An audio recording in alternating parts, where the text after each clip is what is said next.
Before agriculture, man was one with earth. Every plant and animal was animated with a sacred spirit. What?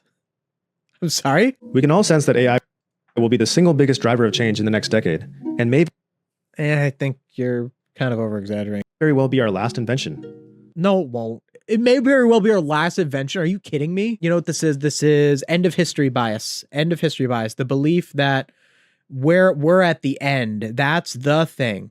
And it's also a bit of a messiah complex, a little bit too. Like, oh, like it's going to do all this stuff. Why? What does it do? It doesn't do anything. Have you ever used these things? Meaning is found in suffering, especially. Meaning is found in suffering. No, don't give me this toxic positivity. Meaning is found in suffering. The beginning is near one. Oh, this. How AI slop will spark the next human renaissance. I can already tell where they're going with this. So they're talking about word of the year, picking words of the year. And I think 2025's was slop, right? Yep. Okay. Wasn't AI supposed to unleash our creative potential and make our wildest imaginations become reality? Are they being sarcastic? Because I never thought that. The ability to create anything is right at our fingertips, and yet we haven't got an abundance of math. I don't like that framing already. I feel like I get that it's trying to be like academic, but like that was never a good idea. And I don't think you should, even if I guess you're trying to get on someone's level, like saying someone thought that. Why did they think that? I guess I shouldn't be too harsh, but it's generally not how I would argue it. I would go like, you never should have thought that something creating a thing for you was a good idea. You have a pretty poor understanding of creativity if you ever thought that. Humans are tool users. When we discover a tool that works, we pick it up quickly. Every time we pick up a new tool, we gain something in the short term, but we also lose something. So I reject the description of AI as a tool. So a lot of times a counter argument that someone would make to like me saying that AI is not a tool is they'd be like, well, like it definitionally is a tool, but like a definition only really matters insofar as it can be used as a utility. That's really what definitions are. We create definitions. So something like a tool, I think, implies that it does something. You know what I mean? Like a part of why I could kind of characterize AI as not being a tool is that a tool is a thing that you use to make a thing happen, but you are using it. Like a hammer is, if you hammer in a nail, the hammer is the tool, but you're doing the motion with the hammer. And that is what is doing it. Whereas without the hammer, your hand is too mushy to actually put the nail in. You would hurt your hand. You wouldn't be able to do it without the tool. So you need the tool, but you're doing the motion, So like you kind of have the question of like, is something a tool if you just press it and it like does a whole thing for you? And what element of the thing doing it for you makes it not or is a tool? Like an oven bakes your cake. You put the cake in the oven and the oven, the tool, bakes the cake for you. You don't do anything while it bakes the cake. All of the chemical reactions of the heat are doing that. You yourself would not be able to generate that amount of heat that an oven does. So you need the tool to do it.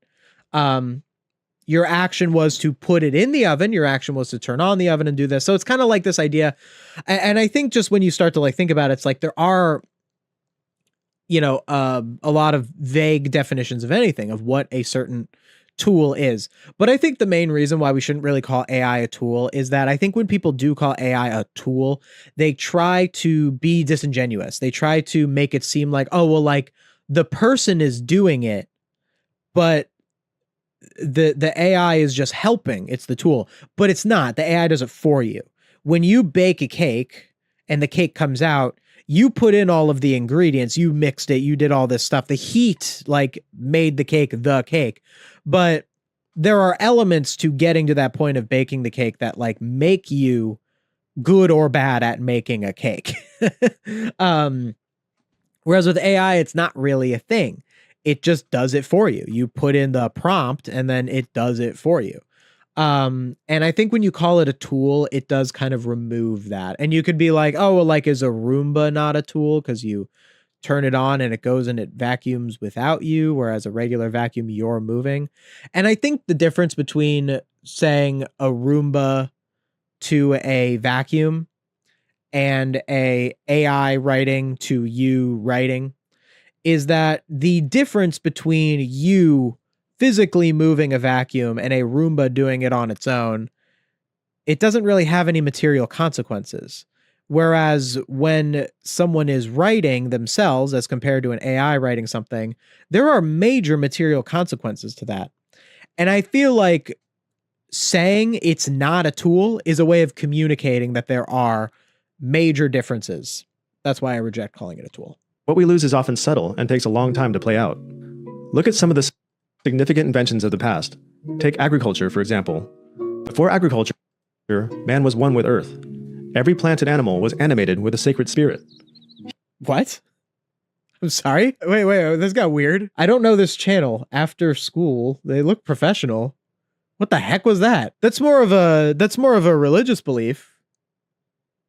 And I think if you believe that, like, spiritually, which is a nice thing to believe, I think that it's nice to have if someone believed that, like, spiritually, like every animal is animated with a sacred spirit, I think I would. I mean, I guess I wouldn't agree with them on like the literal, because you can't like prove a sacred spirit's unfalsifiable. If something has a soul or not, you can't prove it. So I wouldn't reject or confirm that something like that exists. But the sentiment of saying animals and plants are things that have value, that I agree with. What does that have to do with agriculture? That didn't stop with agriculture. Humans were part of a rich, mystical ecosystem. Dude, what are you talking about? It sucked to live before agriculture. No way, man. No, I don't understand this at all. I'm sorry. I just gotta hear him out. That's weird. To sever our harmonious connection to the earth. But this trade-off was worth it. Okay, so they're saying that. Okay, so I do get what they're saying. I think it was weird to say that there is a spiritual, that all of the birds and trees were more spiritual before we invented agriculture. I think that's nonsense. But I get what it's saying, that in abandoning hunter-gathering and developing agriculture, we do separate ourselves from nature. There's something that we lose in doing that. So we just have to be aware that you lose that so that you can deal with it, right? I don't like that implication of AI, because I think that the difference between agriculture and AI is that agriculture is something that should exist, that makes people's lives better materially, and AI does not do anything good. So I don't know if that's where it's going with that, but I'll start with that framing. And take the invention of writing, detailed in the philosophical myth found in Plato's Phaedrus, presenting the invention of writing to the Egyptian King Thamus. Thoth tells King Thamus that writing is a potion for memory and wisdom. King Thamus argues the opposite. For an 11-minute video, it's really a lot of word soup. I feel like it's a little flashy, right? Like, it's like with all the drawing stuff and the the artwork is very nice, but it's a bit flashy. It's like, it's like, first of all, whatever point you're making with the agriculture, I think like the writing, you're already, and then you're talking about like a Greek myth, and it's like, stating that writing will cause people to lose their internal memory because they will rely on external written symbols rather than their own inner recollection. So I get what it's saying. So it's saying that with writing, if you write something down, again, I don't like these, like, this feels like it's using silly comparisons, like, oh, people said that about writing. And it's like, well, yeah, like, people can be wrong. Like, I feel like this is leaning a little into the whole thing where it's like, well, there were people who were against the internet back in the 90s and early 2000s.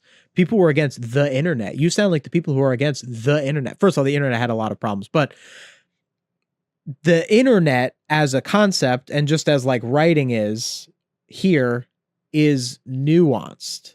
Although actually this is nonsense. I think I would like, what is this? Like, this was like Plato. It was saying Plato or Socrates said this, like back in like the Greek times. That's silly.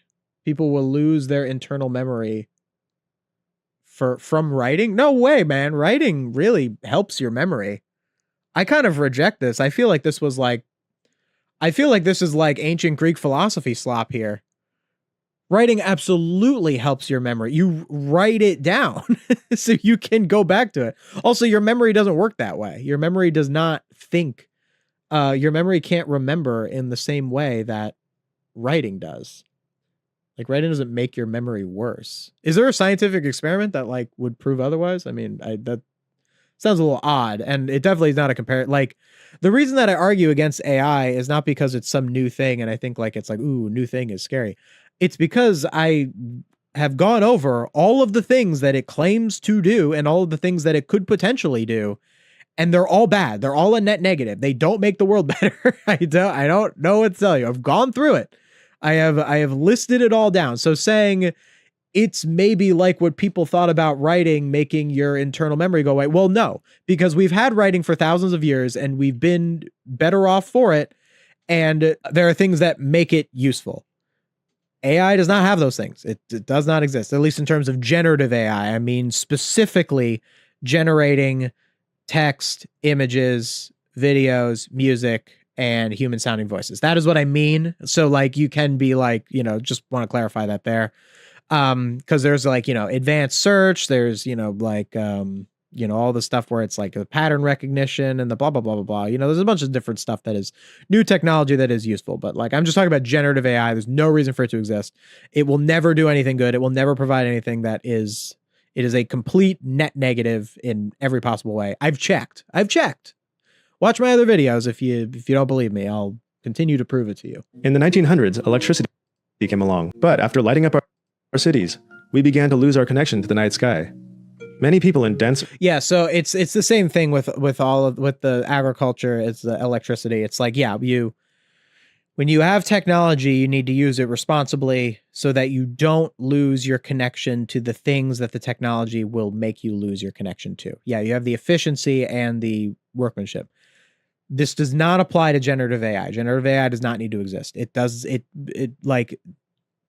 So I'm already not liking this framing. They're unaware of our planet's orbit, the patterns of meteor showers, the cycles of the solar system, and okay, it's a little overdramatic with this. No, it's not.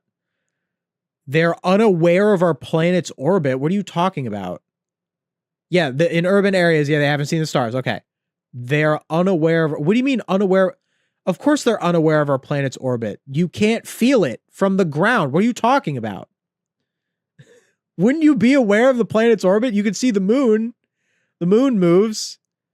And you also can, like, remember it from your 8th grade science class. Like, what are you talking about? And our place in the greater cosmos. No, this is so woo-woo, hippy-dippy. No.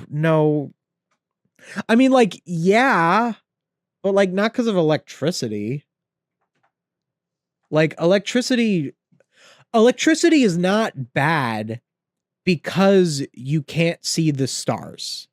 That's not good that you can't see the stars, but like, it's acting like the problem with electricity is that you don't look at the stars. No, man, the problem with electricity is that, and like, again, compared to all of the good things that electricity provides us, because electricity is a net positive. I don't know if there are any Amish people watching that might, disagree with that. Oh, wait, there's no Amish people watching.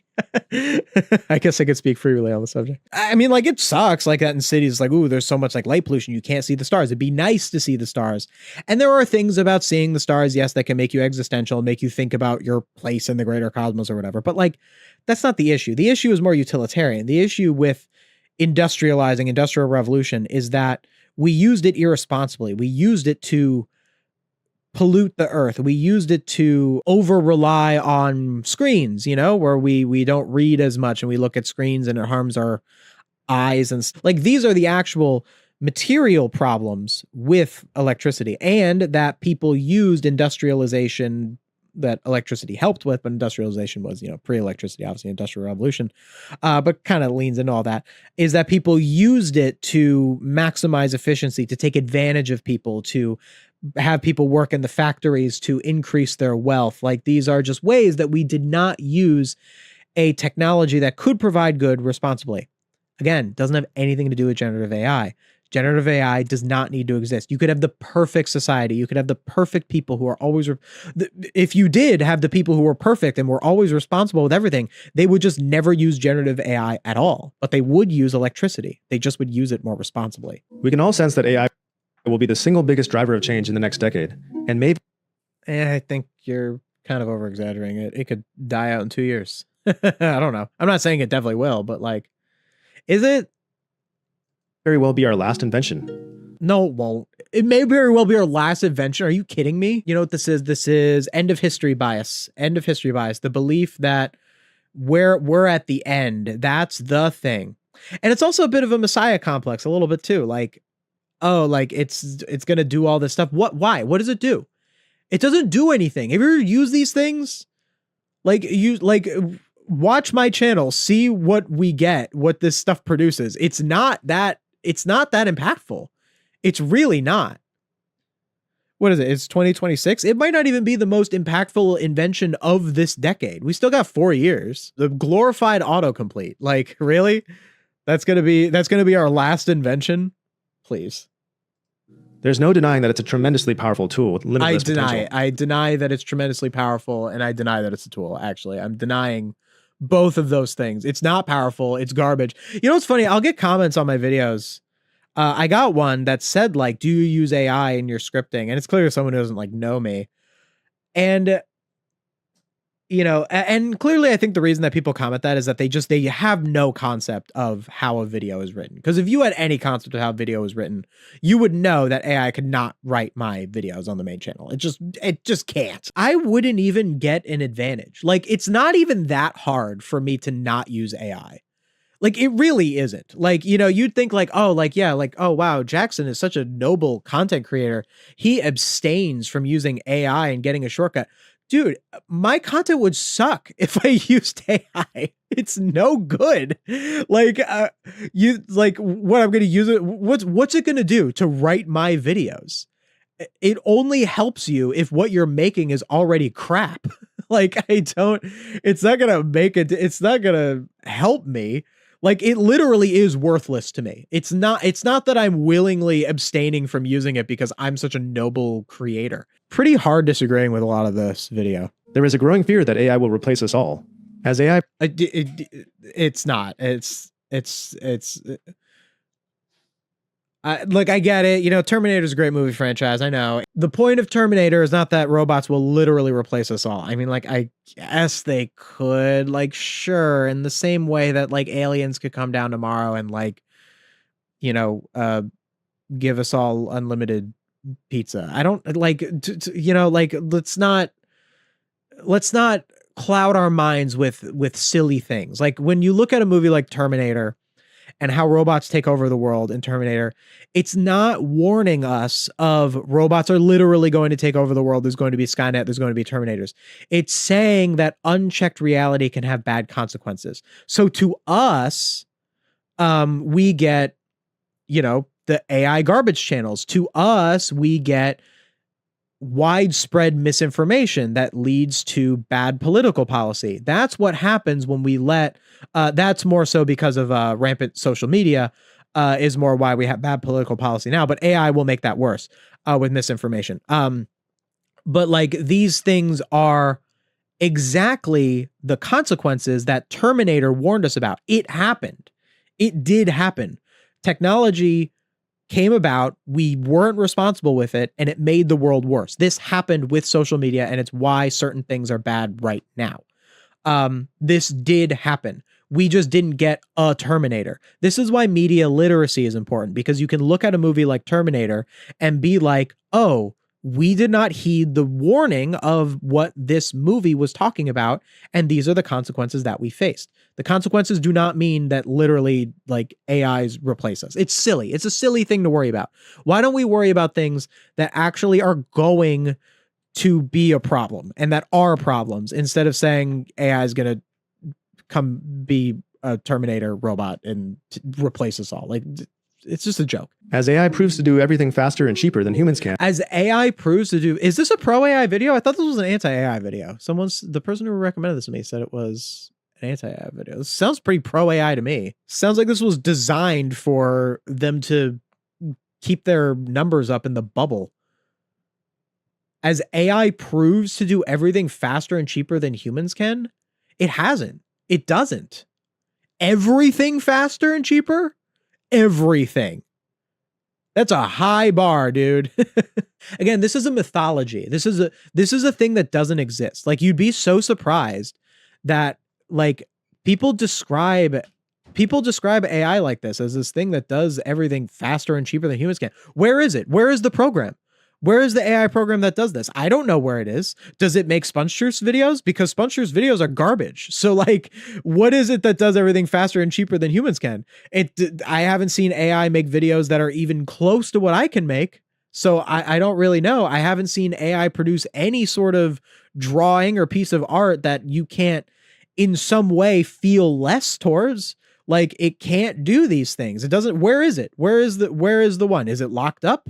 Like, you're describing a thing that doesn't exist. You might as well be talking about the Terminator. You might as well be saying, man, the T-100 is really dangerous. You should lock your doors. Like, you might as well be, because it equally doesn't exist. Why get out of bed when everything's already done for us? Why get out of bed when everything's already done for us? All right, already done for us, like made our food, done our dishes, like done our laundry. Like, this is like centuries later technology. Like, maybe we'll one day make robots that do all that sort of stuff, but like, seriously? You're worrying about this now because they made a glorified autocomplete that makes a bunch of crappy TikTok videos? Like, what do you mean? Also, that would be great if like things did, like, you know, a lot of like the cooking and the, you know, there's certain things, again, like that would be the point where you'd have the discussion, like with electricity, how do we use it responsibly? Why try to gain a skill when that skill is obsolete? It will never be able to do the arts. I have proved this multiple times. It will never be able to do the arts. There's never going to be a time where our movies and TV shows are not made by people. It just will never happen unless we create an actual living intelligence, which would not be the AI as we know it anymore, and would also be extremely morally wrong. But like, that's not what I'm talking about. Like, so like, this dude in this scenario could just go be an artist because they're not going to replace that. Like, why would he be addicted to pills? Because he doesn't have to do his crappy office job anymore. And we'd still need things. We'd still need doctors. You're still going to need people you're going to need actual customer service people. They're going to need to stop with this like AI customer service stuff. It's really a problem. Like, it's like, this is just, you're fear mongering over a thing that isn't going to happen During the near future of AI. Look, see the drawing, see the drawing with the Terminator stuff. Like, that's a representation of the point. But I feel like with this video, it's almost missing that point and saying it like it's actually going to be that. The fact that slop is the word of the year actually gives me hope. It shows on some level that people are rejecting the idea that we are all replaceable. Oh, okay. So wait, so it's saying that people are rejecting all of this. All right, so here, okay, so I'm it's winning me over a little more, but I think the problem is the framing. You're already framing it. You're just framing it incorrectly. Like, you're not identifying what, like, let's say me and this channel are both anti-AI. Let's say we're on the same side. We're just not identifying what our enemy is. Like, let's say you're fighting a war and you are a commander in a war and your enemy is weak. Like, let's say your enemy just sucks. Like, they aren't doing a very good job. You still have to do things to defeat that enemy. You still have to strategize. You still have to make sure that you don't lose the certain amount of men. You know, you can't get complacent just because your enemy is weak. You still have to be strong. But I don't think it's productive where if you're in a war and your enemy is weak, for you to go like, oh, they're so strong. They're the strongest enemy ever. Better fight them. Like, I mean, like, I guess I could see the logic of it, that it'll make like your troops more like, yeah, if you like really set it up as this big threat. I don't know. It feels dishonest to me. Like, it's saying all of this stuff, and I'm a professional AI critiquer. I've seen just about everything that AI is capable of doing. And it just doesn't do the things that look at this with the robot monster. It just doesn't, replacing all of the jobs to the point where what is our purpose? Like, you know, and I guess we say, what is our purpose regardless? Like whether there's AI or not, we still don't know what our purpose is. It's kind of a whole thing. You should just know what your enemy is, you know? And I feel like this video is not really understanding what the enemy is. And whether that's out of ignorance or out of it trying to hype up the enemy to get more views on this video, I don't really know. I am like very incapable of being dishonest. So like I would not be able to look at AI as it stands and say stuff like the person in this video does, because I know that it would be insincere. I know that I don't believe that. Maybe the person who made this video just does believe that. Maybe they're just a little misinformed on the subject, because this is a common thing that people think. People commonly say this. You have to understand the subject to say no to that, to say, nah, that's not really accurate, but yeah. It reveals that there is something fundamental that humans can do that AI cannot. Okay. Yeah. That's good. It reveals that's a good, and it seems to be agreeing with that statement. That's good. Yeah. I agree with that. There is something fundamental that humans can do that AI cannot. That's like the essence of this channel. Since the Industrial Revolution, we have treated people like cogs in a machine to do monotonous, repetitive tasks in factories and offices. True. Oh, wow. This video got great. We pretended that copying numbers from one spreadsheet and pasting them in another is important work. The 1984 is wait, 1984 is, I guess 1984 is a little about capitalism, but 1984 is more about authoritarian rule and like you know, heavy censorship and controlling what you think and stuff. So like I get the sentiment of being like, yeah, they're all in the office, so like let's put 1984 on the calendar. But I don't think it really applies. Like to 1984. Again, 1984 is critical of capitalism, but like it's, you know, it's not really 1984. Like the way that Big Brother took power in 1984 wasn't by making people copy and paste spreadsheets. If Big Brother even exists in 1984, it's ambiguous if Big Brother actually existed or if it was just a figurehead. But you know, like the way that they took power in 1984 was through rapid surveillance and control of people, and through lying about the existence of wars and using those wars to keep their power, and rampant nationalism, and the enemy is this and all that. Like it wasn't about sitting in an office. That was not what 1984 was about. Also, I think this does go a little bit into the unnuances of like being anti-capitalist. And again, like I'm anti-capitalist, but like this whole like you know, like factories being, you know, like people are cogs in a machine, a factory. Absolutely, that's the case. But the reason that people were cogs in the machine in factories is not because of the Industrial Revolution. The Industrial Revolution just gave the bourgeoisie the power to do that to people.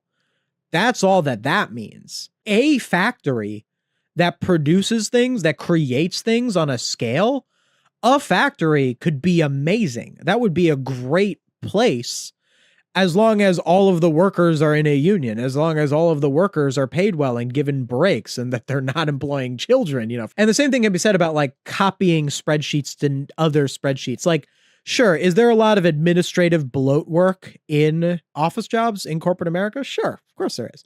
But like taking something from one spreadsheet and pasting them in another, that could be important work. What if the spreadsheet that you're pasting the data in is, I don't know, you work for a children's hospital and you need to have data of how much a certain drug has been treating sick kids, and you need to paste the data from that spreadsheet so that the doctors can know how much certain treatments have been effective on treating people. I don't know, man. That's pretty important work to me. It sounds like a pretty important job. So I think sometimes the problem with 11-minute videos that try to talk about really deep subjects, this is why my streams are like multiple hours long where I talk. Learn to listen to things for longer amounts of time. Things are complicated and they should be complicated. It's hard to reduce them to 11-minute videos where you have to scribble a little thing on the screen and do very nice animation. It's very good animation. It's beautiful.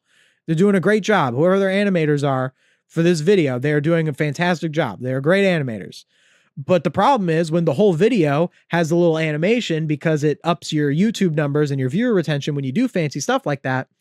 And that's probably why this video got 1.5 million views. you do kind of lose out on that, because imagine if they actually had to deeply explain all of the nuances of this stuff. Well, they'd have to draw even more of the little guys in order to explain all the nuances.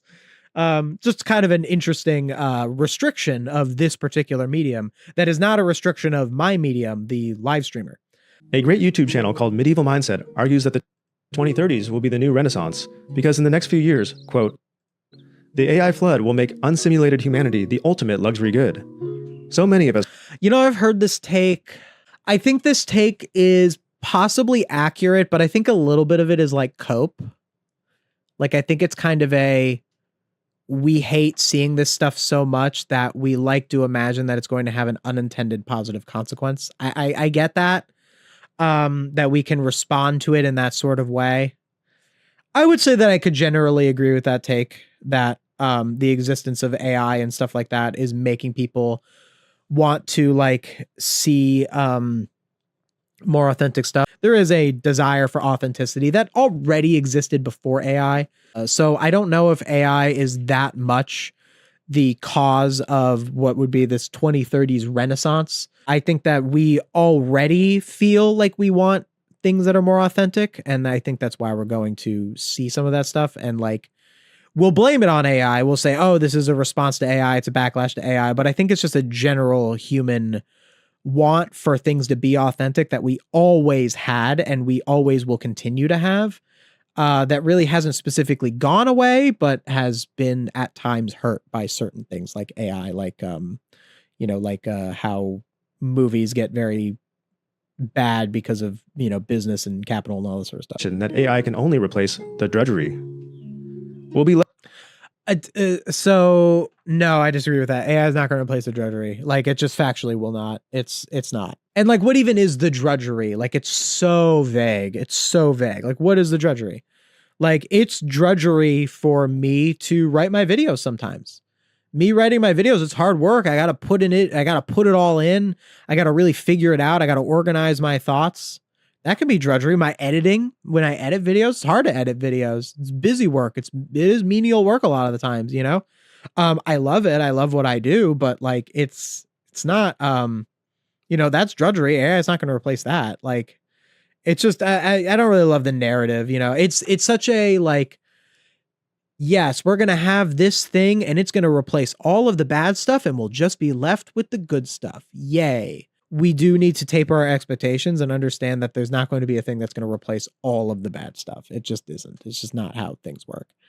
And they're also like, the drudgery of editing, the drudgery of writing are things that a human still should do. It's not even so much that logistically those things can't be replaced by AI. They can't, but it still is, even if they could replace those things, you wouldn't want them to, or they wouldn't be able to because they shouldn't, if that makes sense. Left with the work that requires a soul and some real critical thinking. It's going to be a movement from work that requires a soul. So there's a lot of spirituality here. So like, I don't use spiritual terms to make arguments. I don't believe in it. Not that I like specifically, like I guess I'd say I'm pretty agnostic on the existence of spirituality. It's unfalsifiable, so I just think it's kind of pointless to really even discuss, oh, does spirituality exist, blah, blah, blah, blah. But when someone says something like art needs a soul, my argument is stronger when I say human intent, because human intent is something that we can demonstrate. It's something that we can see. It's something that we can observe. A soul is not something we can observe. We can't observe that a soul is the reason that someone can write a good movie or a good book or do a good performance in a play. This is not, we do not have a way of proving that, but we do have a way of proving that it's that person's human intent. We can observe how people approach things and we can observe how their perspectives inform the art that they create. And that's why I argue that human intent is what makes art art. That's beyond unfalsifiable. It's provable, Provable is way better than unfalsifiable. So many people be like, well, you can't, the soul is unfalsifiable. Well, like, that's bad. It's bad when something's unfalsifiable. Like, I mean, like, unfalsifiable, I guess, also applies to things that are provable. But unfalsifiable, but not proved, is a bad position to be in. because it's not proved. It's not proven. You don't know if it's real. Just because you can't prove that it's not real doesn't mean that it's good, that it's not proved to be real. Human intent is proven to be real. We know it exists. We know it's what makes the arts better. We know that's the reason that AI art is crap. Like, we know this. So you don't need to say soul. I think that saying soul is unproductive. I get what you mean when you say soul. You can say soul flippantly, like, you know, if you're with your like buddies and you're like, oh, this movie has so much soul to it. Like, there's no problem with that. But like, if you're doing a video where you're making a prescriptive argument about why we shouldn't use AI in art, I think that soul is silly. I think it's because if someone doesn't believe in a soul, then you got nothing. You know, it requires the other person to believe in the soul, whereas human intent exists whether you can't not believe in, you don't believe in human intent. Argue that. Like, what do you mean you don't believe in human intent? You know, I mean, I guess you could. I've seen some people who are like, I don't actually believe in free will. I think that it's just I reject it. I think it's nihilism. I'm not into it. Meaning is found in suffering, especially. Meaning is found in suffering. No, don't give me this toxic positivity. Meaning is found in suffering. I think that I'm a good writer. Like, I think that like, you know, I haven't, one of my goals with this channel broadly is to one day produce an independent series through my platform. And I think that I'm a good writer. I haven't had a very hard life, to be honest. I'm not saying I've never suffered at all, but like, meaning is found in suffering. It's a bit much, dude. Like, just this is a worse version of my argument that human intent is informed by our perspective, by our lived experiences. And that's why every artist produces something different, because everyone has had unique experiences that shape their unique perspective. Suffering can be a part of that perspective, how you have suffered in your life, but saying that all meaning is about the suffering, I think is toxic positivity. To say suffering is good because it gives you meaning. Like, no, we should try to avoid suffering. It's okay for us to avoid suffering. And it's okay for us to acknowledge that when we suffered, that it sucked. Like, it's okay to do that without us having to be like, it's like that BoJack Horseman episode with the good damage, where it's like criticizing the idea of like people who like, you know, the tradition where if someone like breaks something, they line the crack with gold because all of your pain is like your you know, is what your story is. And it's the good damage is the name of the episode of BoJack Horseman. And it's like, well, if it's not good damage, then it's just damage. And it's like, well, so what? It's just damage. So it's fine. You can move on and find good things in your life. You don't have to justify the bad things that happen to you by saying that meaning is suffering. So I think that is a very toxic mindset. And then from there, because nuance exists, you can find the meaning in certain things that are suffering. If you are a writer and something that you wrote about is because of something you suffered, then that's wonderful, you know, but saying that it's all that is very reductive. Maybe they have a different meaning for suffering, like not necessarily like full on suffering, like you'd have to work hard in your life to make something with meaning. Maybe I guess I could see that. They need to draw another guy to explain that nuance, though. See the restriction of the medium? The more we suffer to reach our aim, the more meaningful the journey becomes. No, I don't think that's what they're saying. I think they're saying that people who have had harder lives make better artists. I think that's what they're saying. It's actually not true, unfortunately, because you have to think of the opposite. Like, sure, like someone who has like suffered could make good art because they have like unique perspectives and, you know, they can capture negative emotions. But like, think of also like people who have not suffered that much. Like I said, myself, I acknowledge I am a very privileged person. I had a very easy life. The fact that I haven't suffered, that I had an easy life, gave me the space to train. I trained as a writer because I had a bit of an easier life. I had a bit of an easier upbringing. I didn't have to spend, you know, a lot of my time as a teenager, like, you know, working like some people do, you know, like that's suffering when people have to work when they're a teenager to make ends meet. Like, this is, you know, like because I didn't have to do that, made me a better artist because I practiced the extracurriculars. It's not fair. I don't defend the system that made it better for me and worse for others. But it objectively does make me improve as being a writer without having me suffer. The more we suffer to reach our aim, the more meaningful the more we suffer to reach our aim, the more meaningful the journey becomes. That is so toxic. Do not believe that about yourself. That's like, you should, like, that's an irresponsible thing to say. I think that's it's toxic positivity. It's shielding yourself from actually examining and processing your suffering and the bad things that have happened to you by acting like it's good. I think I reject that. I think that that's a very irresponsible thing to say. Honestly, I think that's the worst thing that this video has said. I think that that's even worse than the times where they like acted like AI is like powerful, or that it's going to be like the next big thing or whatever. Like, I do, like, as much as I think that those are like harmful things to say, even if you're saying in the context of an anti-AI video, that just gives people like bad opinions on AI. What they just said there, I think that genuinely can be harmful to people's mental health. AI does not know what hard work is because it doesn't know struggle. It will never have to grapple with a tough decision. Dude, that's not why AI can't make art, dude. It's not because AI doesn't suffer. It's because it doesn't have a perspective. Like, that's a part of it. Yeah, like, it doesn't have a perspective, you know? But saying that it's suffering, no, I reject that. And it is also that there are processes that a computer can't do that our brains do. Like, if you want to go from a more like completely scientific standpoint, like, there are just things that our brains do that computers can't replicate. There is a thing that we are all experiencing right now. You are experiencing me talking to you through this stream right now. You're experiencing it. There is something there with that, and our brain is creating it, I think. I don't know all the science behind it, but I think our brain is creating it. Maybe a soul is creating it, but that's unfalsifiable. So I'm just going to go with brain because I'm pretty sure that's what's been proven. Lines of code can't. Maybe it can someday, and if it does do that someday, actually, lines of code would be able to have a human perspective, or a perspective in general, because it would be alive.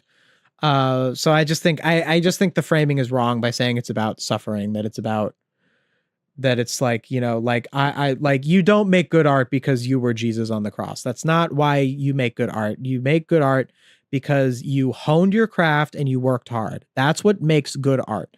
If some of how you've suffered in your life has helped you form your perspective, and you implement that into your writing, great.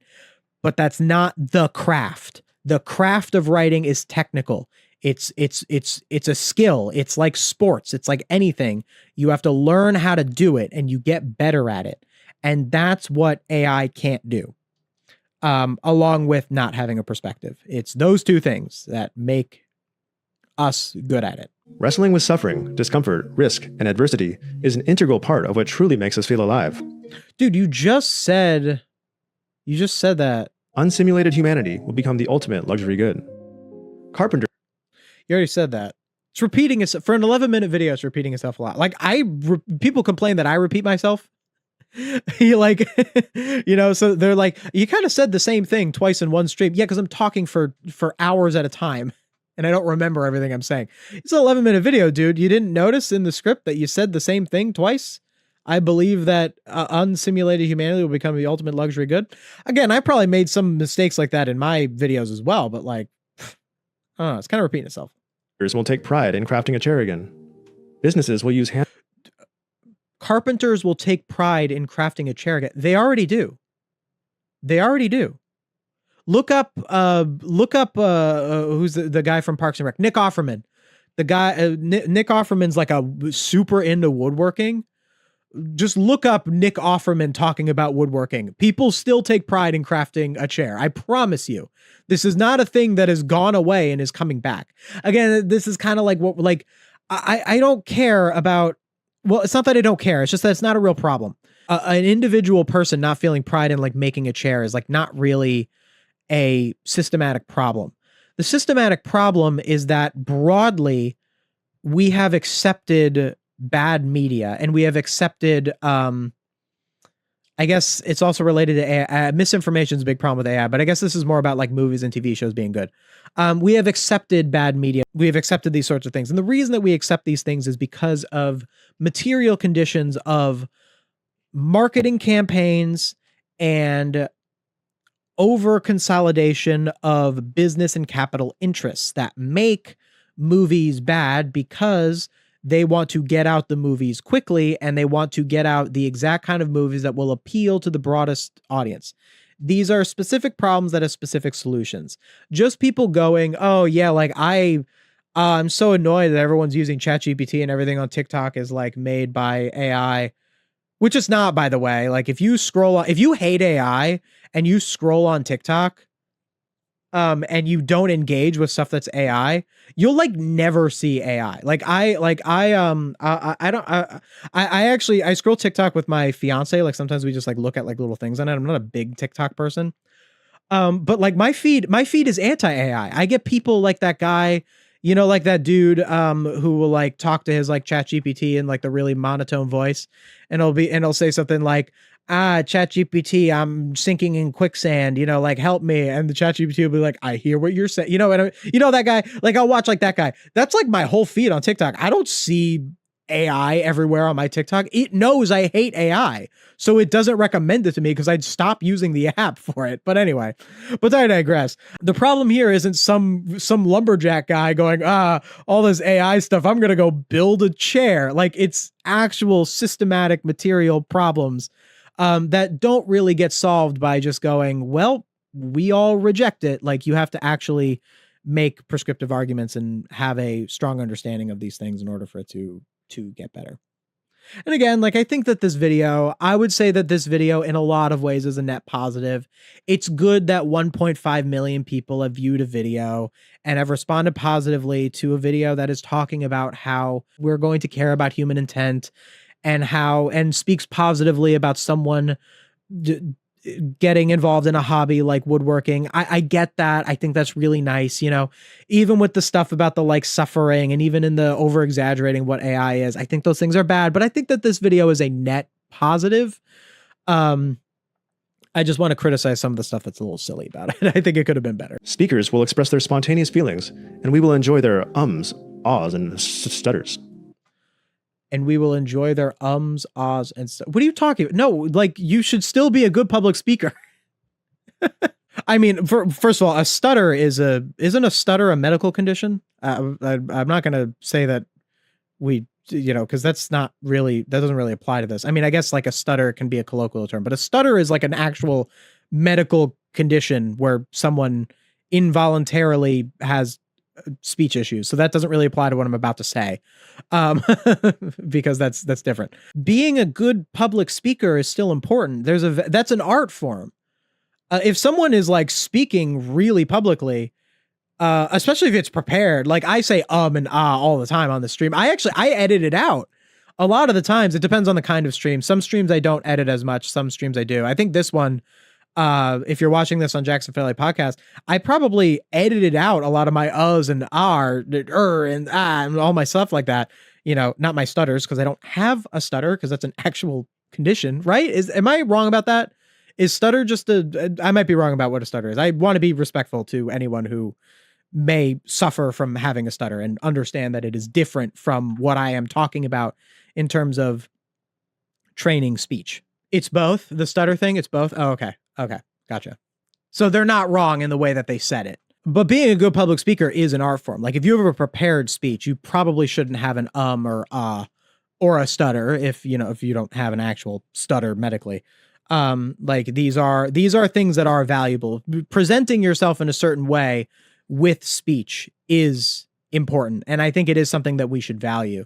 And I don't think that in a post AI world, all public speakers are just going to go like, and like, I think that there's an art form to being a good public speaker that is important. I've trained a lot at being a public speaker. It's a big part of my job.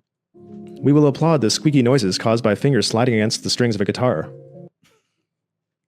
Same thing. Like, no, if you're, I mean, it depends on the context. If you're hanging out with your friends and you're like, yeah, let's just like jam a little bit. And yeah, you like kind of like mess up on the guitar and there's like your fingers are sliding against it. It's a squeaky noise. It's like, yeah, we're just jamming.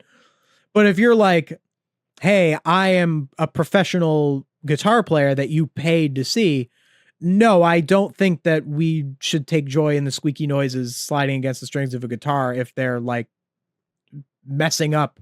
I mean, if it's an honest mistake, sure, but like then that's just a mistake. What I want to see is public speakers who are really competent. What I want to see is guitar players that are really good at playing the guitar.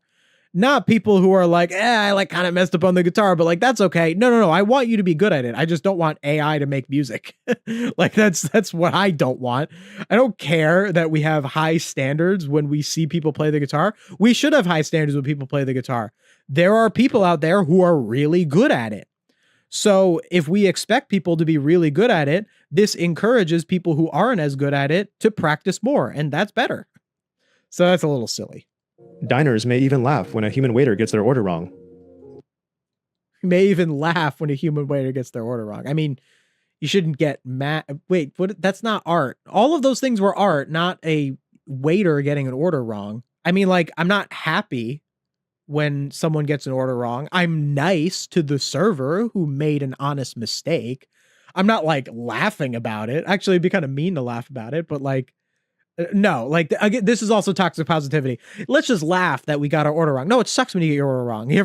I've gotten home from McDonald's, and like, it's like, they put cheese on my burger. Great. Well, I'm not going back, I guess I'll have with cheese then, like, no, it sucks. Like, it's fine. And it's okay that it sucks. Oh, I'm eating this McDonald's burger with cheese. It's not as good as I wanted it, but hey, it's still a burger. It's fine. Like, but I don't need this toxic positivity of like, oh, it's so funny. They got the order wrong. Maybe we can even get back to building extraordinary monuments again, like cathedrals, temples, and pyramids. Okay, this is a bit... There's some... I need to look more into this channel. This is very woo-woo, like... We need to... I mean, hey, there are some great extraordinary monuments that we can make, like cathedrals and stuff. If you've seen the... what is it, in Spain? The Sagrada Familia, the like one like church that they've been like making for like 200 years or whatever. I guess I kind of get the sentiment. Cathedrals, temples, that's pretty chill. Yeah, I say that's pretty chill. People still make cathedrals, temples, and pyramids. I get the sentiment. I do get the sentiments. Yes, a modern architecture, there are issues. I just don't know why they made them Illuminati pyramids. That's weird. That's like odd to me. Right? And like that combined with like all of the animals had a unique soul before. I don't know. I'm getting weird vibes off this. Do we really need to make pyramids? I don't know if pyramids are really a necessary thing to make. I guess. I mean, like, I guess it could be a cool project. Maybe like a tourist attraction. I don't really see a reason to build a pyramid in the modern day. I think it was kind of a slam dunk with the whole Bass Pro Shops pyramid. I'd say that's like kind of like the modern pyramid. I feel like if you were going to make a pyramid in the modern day, I feel like you'd just be kind of a pale imitation of the Bass Pro Shop pyramid. I guess you could do it. I could get behind it. But it's not high on my list. When I think of like modern architecture being like sucky, I'm just thinking like, yeah, it'd be kind of cool if like, the local McDonald's wasn't a box, and it was kind of like what it looked like, a little while ago. But even then, McDonald's as a concept, maybe it'd be better if we didn't have McDonald's and we had all like more like local places, or, maybe McDonald's still exists, but it's not as dominant, and we have a little bit more, walkable cities, I think, is another big part of that too. Architecture and having more walkable cities, not being so dominated by cars. It's kind of another element of that. I don't know. I don't know. I get the sentiment. I just don't know why pyramids is the third thing on your list. It's just not high on my list of things that humanity needs to build right now is pyramids. It's not the top thing for me. Of course, there will always be people who don't care about meaning. They will just want the final product. There doesn't always have to be people who don't care about meaning, actually. That's a little doomer. I mean, sure, maybe. Like, I guess it's kind of like saying, like, yeah, there will like always be people who commit crimes, so we always have to have law. I think that it should be socially unacceptable to not care about meaning. I think that should be socially deterred. People who are like, I don't really care about anything. Like, because also it's bad to be that way for that person. I think that person who, like, I think not caring about meaning is a mental illness. That is, it literally is. It's depression. People who don't care about meaning are depressed. It's a problem that they should work on and overcome. So like the extent to which that should be socially deterred should balance out with the acknowledgement that it is a mental illness. Like, obviously, like depression, it is socially encouraged for people who have depression to work on it. Worst vid ever I suggested. No, this is a great, what are you talking about? I love turtles. Thank you for this suggestion. I've been going on for like over an hour. No way. This was a great suggestion. I love turtles. Thank you so much. I cannot thank you enough for giving me a whole stream. I would not have even heard of this. This is amazing. This is a great suggestion. Just because I disagree with, like, I'm glad I disagree with things that it said. You should recommend me videos that might have some things I disagree with, because then it gives me stuff to talk about. If I just agreed with everything this video said, it would probably not have even made it as a segment. So no, I am quite glad that you recommended this. They don't want artwork that touches their soul. They just want to be entertained. Being entertained is art touching your soul. Like I've discussed this a lot. Again, touching your soul. I use secular language. I just think that in arguments, even if you are personally spiritual, I think that when you're making an argument, I think that secular language is just more useful, guys. Like it's, like touches their soul. Like now, if someone doesn't personally believe in the soul, they can just reject that. But if you use my secular arguments, that reaches everybody. And also my secular arguments are things that we can prove. They just want to be entertained. So I talk about this a lot on the main channel, where things that are substantive are more entertaining. There is a correlation with that. So saying they just want to be entertained, well, entertained by what? They're entertained by a TV show. More entertaining TV shows do have substance. The person watching it just might be rejecting that substance because they're depressed and they don't want to think about it. So I think it's important for us to understand that there is a correlation between entertainment and something being meaningful. Entertainment and meaningfulness, these are not mutually exclusive. These are not things that clash. These are things that go hand in hand. Something being entertaining and it being meaningful, they're the same. They're together. They're together. You can't really have one without the other. You can in some ways. There are things that can be entertaining about poor movies, about weak stories. There can be entertaining in the visuals and this sort of stuff. But those things really do go hand in hand. AI slop will get better and better at capturing people's attention. It will get better and better at pleasing our senses. There will be many people who will... You don't know that. It really might not. I have not seen improvements. Every time with this, like the Sea Dance 2.0, this was months ago. I was talking about Sea Dance. Everyone was saying Hollywood is done or whatever. It really might not. It really might not get better. Like there could be a ceiling. Like we don't know. It could, like I'll believe it when I see it. Choose an AI robot partner over the messiness of real romance. Yeah, if someone chooses an AI partner over real romance, they're severely mentally ill and they need help.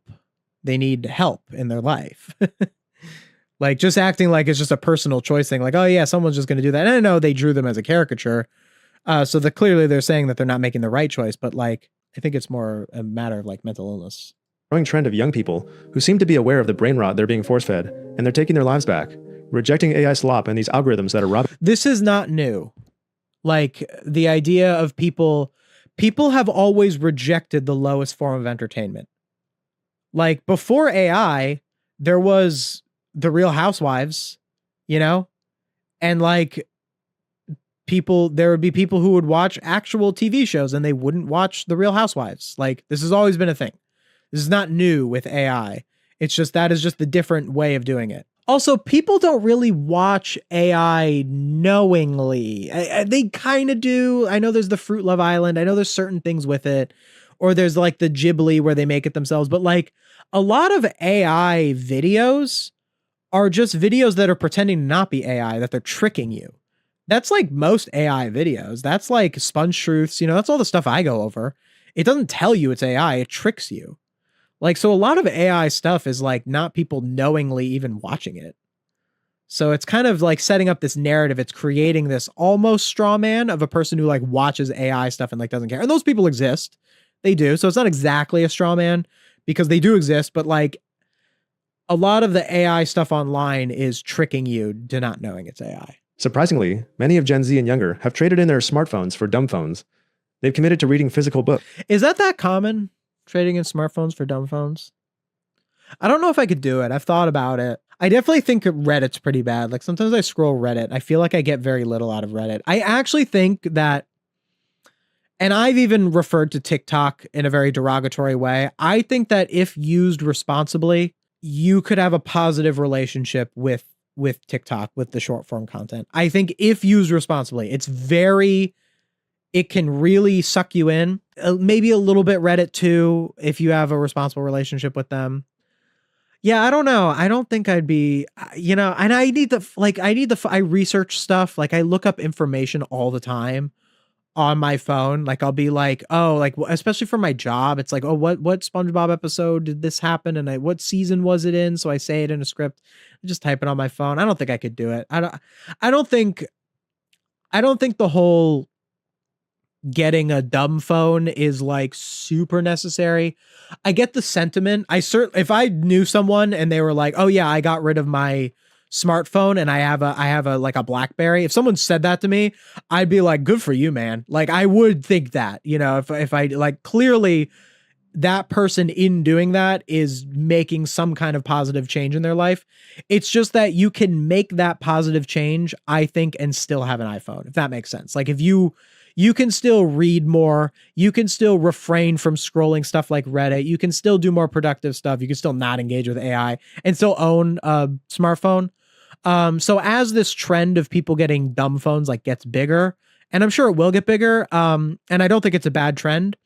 I do think that there's a bit of a nuance to it. But yeah, it's definitely something that I've thought about. I don't think I'd be able to do it though. Going outside and having real face-to-face adventures.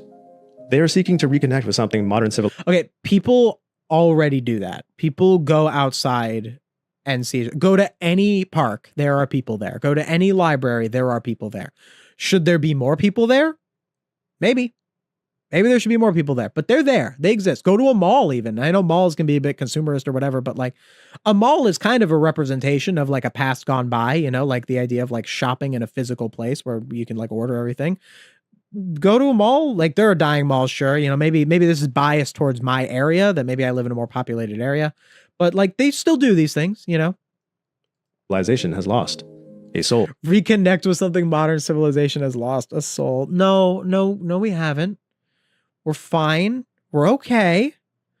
Things have, again, also something modern civilization has lost a soul. Things are in a lot of ways better now than they ever have been.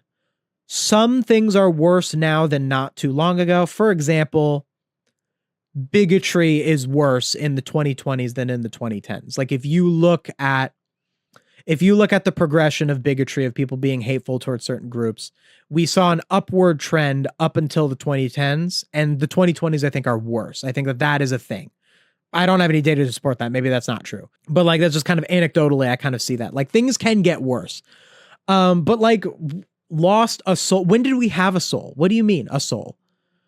20 years ago, it was nice. We had cable, we didn't have as much of the like social media stuff. We didn't have AI, like SpongeBob episode. Well, 20 years ago, SpongeBob was a middle SpongeBob, so it wasn't as good. But like, let's say 25 years ago, SpongeBob was airing its second season or whatever. Yeah, it was better. It was better.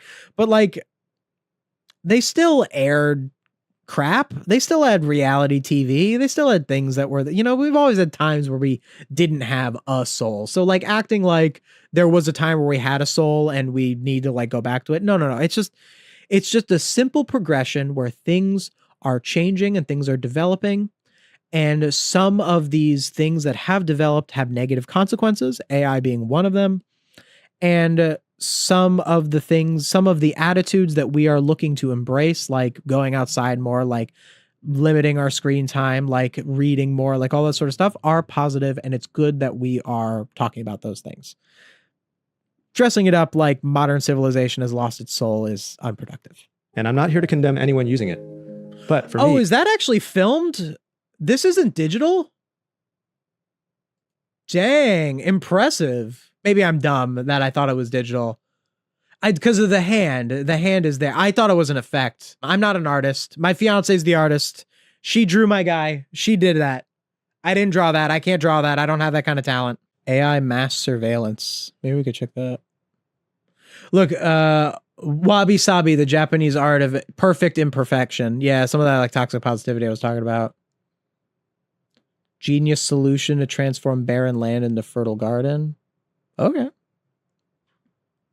The easiest way to change yourself. Yeah, it's a bit philosophical. Response to atheism. Yeah, you think this guy's religious? Response to atheism. Yeah, I definitely don't agree with every single thing this dude says, but I think he's definitely genuine. Joe's epic rant about psychedelics. Uh-oh. Uh-oh. Yeah, I could see that. That's Joe Rogan, right? All right. Oh, maybe I should cover this one. I know this one's not about AI in a future video. All right. Yeah, let me know if you want to see me cover more of this guy. He's kind of interesting. Science of psilocybin. Yeah, yeah, okay. All right. I'm getting an idea. I'm getting an idea of this dude. How pornography distorts intimate relationships. Uh-oh. Okay. Oh, wait, he drew this image? That's where this came from? I've seen that image. Dude, this image is so dumb. I'm going down a rabbit hole. I'm going to have to cover this guy in a future stream. Soft Language by George Carlin. I love George Carlin's Soft Language. I'm getting so... Hold on. Wait, where is it? We're going to have to look... Uh-oh. Oh, wait. Sex and Gender, an Evolutionary Perspective. All right, I'm going to have to cover this guy later. But let me find the thing, though. Where'd it go? How to find meaning in a meaningless world. Yeah, this I've seen this image. Silent generation, bright future, baby boomer, dream big, Gen X, okay, millennial, life is hard, Gen Z, we're doomed. It's just a very reductive image. All right, I'll check out this dude another time. I certainly do not agree with everything he says. It seems like I agree with less of what he says too, seeing some of his other videos. The Lost Ancient Humans of Antarctica. Oh boy. That's the first, like, conspiracy one I've seen. Walk Away from Money by Dave Chappelle. Oh, 6 years ago. That was probably before Dave Chappelle was known as Dave Chappelle. Right? Or maybe not. 6 years ago? What was his reputation like back then? The Best Workout Motivation by Joe Rogan. 9 years ago? Oh. I guess he didn't have the same reputation 9 years ago. Okay. All right, well, let me know if you... let me know if you'd want me to cover this more. This dude. Kind of interesting.